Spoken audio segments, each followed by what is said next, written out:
Hello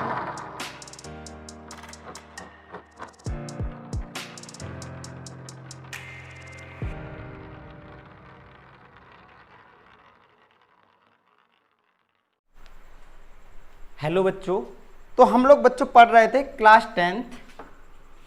हम लोग पढ़ रहे हैं क्लास 10th साइंस। ठीक है बच्चों, क्लास 10th के हम लोग साइंस पढ़ रहे थे। इसमें हम लोग पढ़ रहे थे फिजिक्स का हम लोग पढ़ रहे हैं प्रकाश का परावर्तन। पाठ का नाम है प्रकाश का परावर्तन। और अभी तक हम लोग इसमें पढ़ चुके हैं बच्चों। हम लोगों ने अभी तक पढ़ा है इसमें अवतल, लास्ट लेक्चर में हम लोगों ने पढ़ा था अवतल दर्पण द्वारा प्रतिबिंब का बनना। तो हम लोगों ने बच्चों इसमें देखा था कि अवतल दर्पण में अलग अलग स्थितियां होती हैं। इधर कहीं हम लोग मानते थे अनंत, हमने देखा था जब वस्तु अनंत पर रखेंगे तो इसमें बच्चों जो हमारा अवतल दर्पण होता था, यहाँ पर क्या था हमारा, यहाँ पर था ध्रुव, यहाँ होता था वक्रता केंद्र, यहाँ मध्य में होता था कहीं फोकस। ठीक है, वस्तु को अनंत पर रखते हैं तो प्रतिबिंब कहाँ बनता है, हमने देखा था वस्तु को अनंत पर रखते हैं तो प्रतिबिंब फोकस पर बन रहा था। ठीक है, नंबर 1 का प्रतिबिंब यहाँ बना था। हमने देखा था जब वस्तु को अनंत और वक्रता केंद्र के बीच में कहीं रखते हैं तो प्रतिबिंब बना था फोकस और वक्रता केंद्र के बीच में कहीं। हम लोगों ने देखा था ये स्थिति नंबर 2 थी हमारी। जब वस्तु को हम लोग वक्रता केंद्र पर रखते हैं तो हमने देखा था कि प्रतिबिंब भी वक्रता केंद्र पर ही बना था। ये स्थिति नंबर 3 थी। फिर हमने इसको वस्तु को इसके वक्रता केंद्र और फोकस के बीच में कहीं रखा था तो हमारा प्रतिबिंब बना था वक्रता केंद्र और अनंत के बीच में। फिर जब हम लोगों ने वस्तु को और आगे ले गए, फोकस पर रख दिया था तो हमारा प्रतिबिंब बना था 5वीं स्थिति अनंत पर, बहुत बड़ा बन रहा था। और 6वीं स्थिति जब हम लोगों ने फोकस और ध्रुव के बीच में कहीं वस्तु को रखा था तो हमारा प्रतिबिंब बना था दर्पण के पीछे आभासी और सीधा। तो बच्चों एक चीज आप लोगों ने अगर ध्यान दी होगी तो जैसे जैसे हम वस्तु को आगे की तरफ खिसका रहे थे, यानी दर्पण के नज़दीक लेके आ रहे थे, जैसे जैसे हम वस्तु को दर्पण के नज़दीक लेके आ रहे थे वैसे वैसे हमारा प्रतिबिंब दर्पण से दूर भागता चला जा रहा था। और जब हम वस्तु को इतना नज़दीक ले आए कि हमारी जो वस्तु थी वो कहाँ आ गई, फोकस से ध्रुव के बीच में आ गई, तो हमारा जो प्रतिबिंब बना वो दर्पण के पीछे बन जाता है। ठीक है बच्चों, तो हम लोग यहाँ तक पढ़ चुके हैं। अब आज के लेक्चर में हम लोग क्या पढ़ने वाले हैं इसको हम लोग देखते हैं।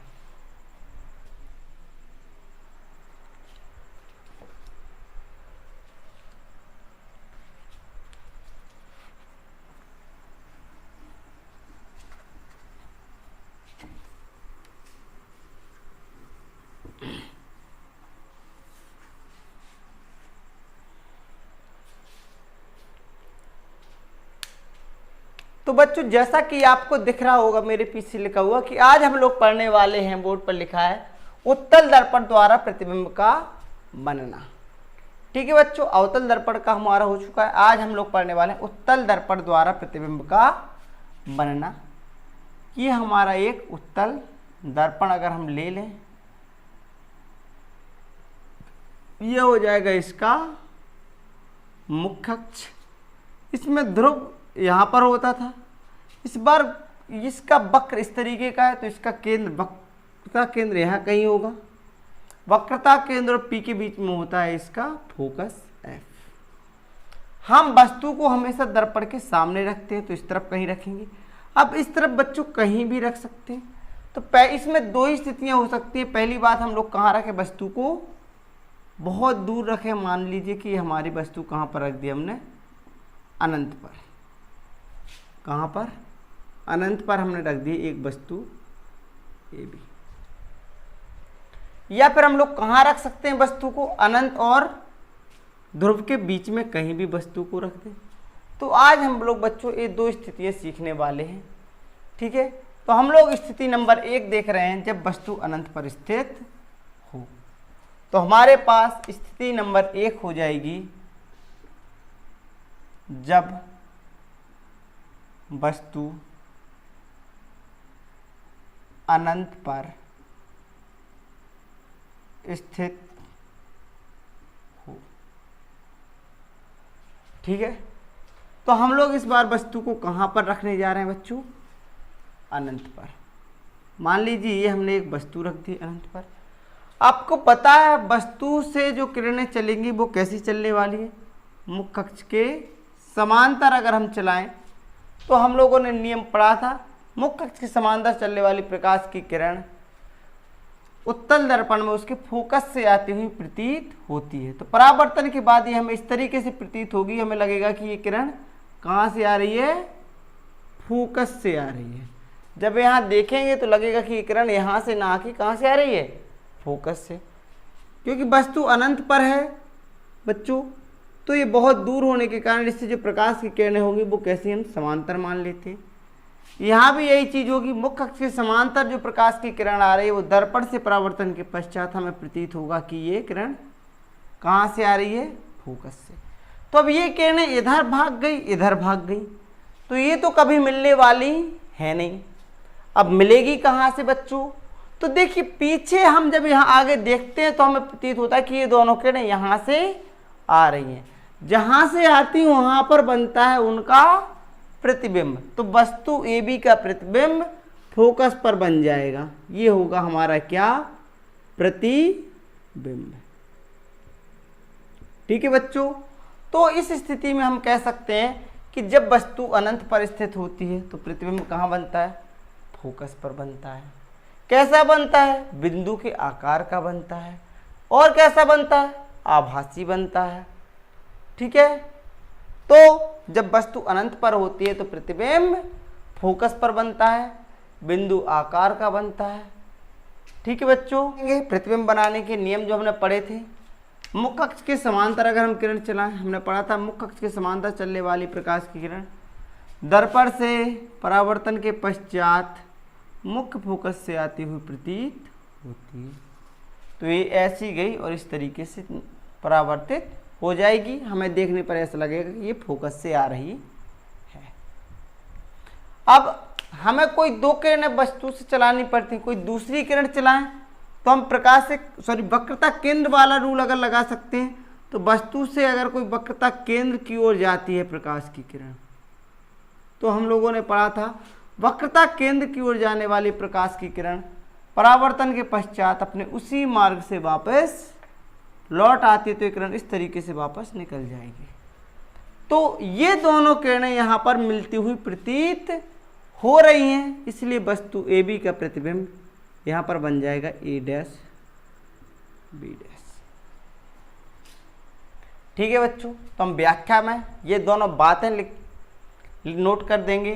पहली बात, वस्तु से मुख्य अक्ष के समांतर चलने वाली प्रकाश की किरण दर्पण से परावर्तन के पश्चात मुख्य फोकस से आती हुई प्रतीत होती है, तथा वस्तु से चलकर प्रकाश के केंद्र की ओर जाने वाली प्रकाश की किरण दर्पण से परावर्तन के पश्चात अपने उसी मार्ग से वापस लौट आती है। ये दोनों किरणें एक दूसरे को बिंदु ए डैश पर प्रतिच्छेद करती हुई प्रतीत होती हैं। अतः बिंदु ए डैश पर वस्तु ए डैश बी डैश वस्तु ए बी का प्रतिबिंब होगा। अब महत्वपूर्ण बिंदु हम लोगों ने जैसे कल भी बात की थी, तो इसमें महत्वपूर्ण बिंदु क्या क्या होंगे? तो महत्वपूर्ण बिंदु की बात करें अगर बच्चों, तो यहाँ पर पहली बात होगी प्रतिबिंब कहाँ बना। तो इसमें प्रतिबिंब हमेशा कहाँ पर बनता है? प्रतिबिंब की स्थिति की जो बात होती है, तो प्रतिबिंब कहाँ पर बना? ध्रुव एवं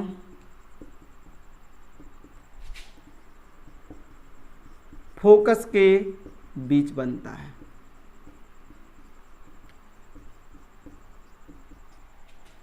दूसरी बात, प्रतिबिंब का आकार बात करें तो प्रतिबिंब हमेशा वस्तु से छोटा बनता है। तो प्रतिबिंब वस्तु से छोटा बनता है।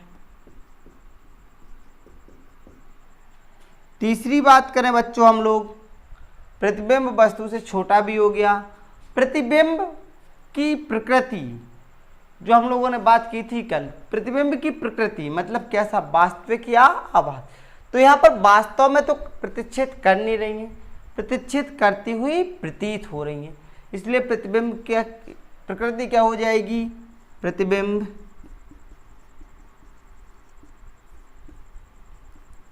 आभासी एवं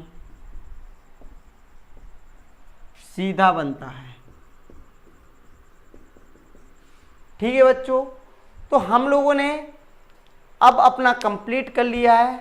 उत्तल दर्पण में दो ही स्थितियां हो सकती हैं, या तो वस्तु को अनंत पर रखते या फिर अनंत और यहाँ पर इसके बीच में रखते। ये थी बच्चों हम लोगों की स्थिति नंबर 2, जब वस्तु अनंत एवं ध्रुव के बीच में स्थित हो। तो वस्तु को अनंत और ध्रुव के बीच में कहीं भी स्थित कीजिए, आपका प्रतिबिंब हमेशा फोकस और ध्रुव के बीच में बनेगा, आभासी बनेगा, सीधा बनेगा, वस्तु से छोटा बनेगा हमेशा। ठीक है बच्चों, इसके बाद आते हैं दर्पण के उपयोग, उत्तल दर्पण के उपयोग। तो अगर हम उत्तल दर्पण के उपयोग की बात करें, उत्तल दर्पण के उपयोग, तो बच्चों इसका एक बहुत ही महत्वपूर्ण उपयोग है। कहाँ पर, आप इसकी एक खासियत देखिए, वस्तु कहीं भी हो ये प्रतिबिंब बहुत छोटा बनाता है, यही इसकी खासियत है। तो इसका प्रयोग किया जाता है हमारे जो गाड़ी वाहन होते, कार, मोटरसाइकिल, ट्रक, बस, इसमें जब हम अपनी सड़क पर चल रहे होते तो हमें पीछे वाले का पता करना होता है, पीछे कौन सा वाहन आ रहा है, क्या आ रहा है हमारे पीछे। तो जो ड्राइवर के बगल में शीशा होता है, मिरर लगा होता है, दर्पण लगा होता है, उसमें जो दर्पण लगाया जाता है वो उत्तल दर्पण लगाया जाता है, ताकि उस छोटे से दर्पण में उसके पीछे का ज़्यादा दूर तक के एरिया का बड़ी वस्तु का प्रतिबिंब छोटा बन के साफ साफ दिखाई दे सके। तो इस प्रकार से उत्तल दर्पण का उपयोग वाहनों में ड्राइवर के पास वाले शीशे में किया जाता है, जिसके द्वारा ड्राइवर अपने पीछे की बड़ी वस्तुओं को उस छोटे से दर्पण में आसानी से देख सकता है। ठीक है बच्चों, तो ये हो गया उत्तल दर्पण का उपयोग।